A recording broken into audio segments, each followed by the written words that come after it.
Hi అండి. Welcome back to my channel. So, spring onion egg fry curry ఎలా prepare చేయాలో చూపిస్తాను చూడండి. సో, చాలా అంటే చాలా బావుంటుంది. రైస్‌లో అయినా, రోటీలో అయినా సూపర్బ్‌గా ఉంటుంది. సో, ఈరోజైతే స్ప్రింగ్ ఆనియన్స్ అయితే తీసుకొచ్చామనమాట.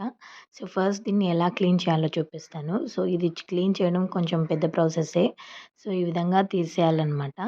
తీసేసి పైన ఉన్న ఈ కాడల్ని కొంచెం కట్ చేసుకోవాలి. అంటే కొంచెం వాడిపోయి కలర్ చేంజ్ అయిపోతే కట్ చేసుకోవాలి. సో, ఈ విధంగా అన్నిటిని సెపరేట్ చేసుకొని పెట్టుకోవాలి. సో, చూడండి కట్ చేసిన తర్వాత ఎంత నీట్‌గా కనిపిస్తుందో. ఫస్ట్ ఏ విధంగా ఉంది, నెక్స్ట్ కట్ చేసిన తర్వాత ఏ విధంగా ఉందనేది సో, మనకైతే వీడియోలో క్లియర్‌గా కనిపిస్తుంది కదా!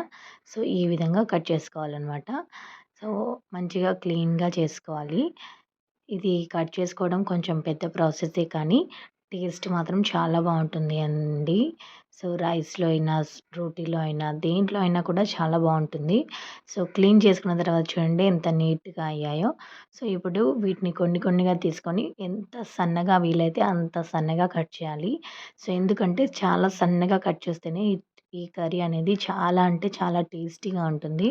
సో, మనకు టేస్ట్ కావాలంటే సో సన్నగా అయితే కట్ చేయాలి. నేను వీడియోలో చూపించిన విధంగా కట్ చేయాలి. మీకు ఇంకా సన్నగా కట్ చేయడం వచ్చినా కూడా కట్ చేసుకుంటే చాలా మంచిది. సో, ఈ విధంగా అన్నిటిని కట్ చేసుకున్న తర్వాత సో, వీటిని ఒక బౌల్‌లో వేసుకొని వాటర్ అనేది యాడ్ చేసుకొని బాగా క్లీన్ చేసుకోవాలి. ఎందుకంటే కొంచెం ఉల్లి పొరకల్లో మట్టి అనేది ఉంటది కాబట్టి సో, వాటర్ వేసుకొని బాగా కడుక్కోవాలనమాట. సో, పాన్ వేసుకొని పాన్‌లో ఆయిల్ వేసుకొని ఆయిల్ అనేది హీట్ అయిన తర్వాత ఒక మీడియం సైజ్‌లో ఉండే ఆనియన్‌ని సన్నగా కట్ చేసి వేసుకోవాలి.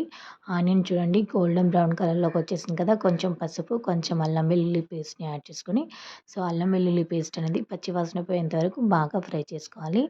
సో, ఇప్పుడు ముందుగా మనం కడిగి పెట్టుకున్నాం కదా! ఆ స్ప్రింగ్ ఆనియన్స్‌ని దీంట్లో వేసుకోవాలి. సో, చూస్తే చాలా ఎక్కువగా అనిపిస్తుంది కానీ, సో, బాగా దగ్గరగా కుక్ అయితేనే టేస్ట్ అనేది చాలా బావుంటుందనమాట. లేదంటే పచ్చి పచ్చిగా ఉండి సో, మనకి నచ్చదు. దీంట్లో కొంచెం సాల్ట్ అలాగే 2 table spoon of red chilli పౌడర్‌ని యాడ్ చేశాను. సో, రెడ్ చిల్లీ పౌడర్ అనేది మీరు చూసి వేసుకోండి. సో, ఈ విధంగా బాగా మిక్స్ చేసుకోవాలి. మిక్స్ చేసుకొని లిడ్ అనేది క్లోజ్ చేసి బాగా కుక్ అవ్వనివ్వాలి. సో, చూడండి ఎంత దగ్గరగా వచ్చేసిందో. సో, ఇప్పుడు 2 టొమాటోస్‌ని ప్యూరీ చేశాననమాట.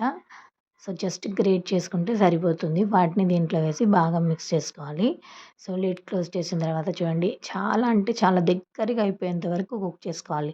మనం ఎంత బాగా దీన్ని ఫ్రై చేస్తే టేస్ట్ అనేది అంత బావుంటుందనమాట. చూడండి మనకైతే చూడగానే ఇక్కడ అర్థమైపోతుంది కలర్ ఎంత బావుందో. ఇప్పుడు దీంట్లో ఒక 4 ఎగ్స్‌ని యాడ్ చేసుకోవాలి.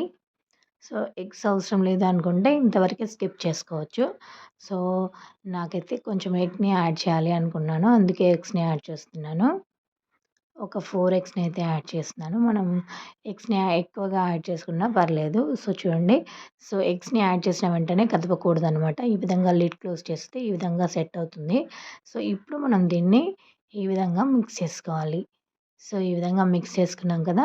సో, దీన్ని మళ్ళీ ఒకసారి లిడ్ క్లోజ్ చేసి సో, దీన్ని సెట్ అయ్యే విధంగా ఉంచుకోవాలనమాట.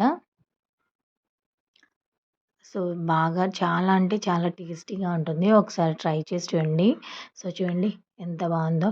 సో, ఫైనల్లీ దీంట్లో కొంచెం ధనియా పౌడర్, కొంచెం గరం మసాలా పౌడర్‌ని యాడ్ చేసుకొని, సో, దించేసుకుంటే ఎంతో టేస్టీగా ఉండే spring onion egg fry curry అనేది రెడీ అయిపోయిందనమాట.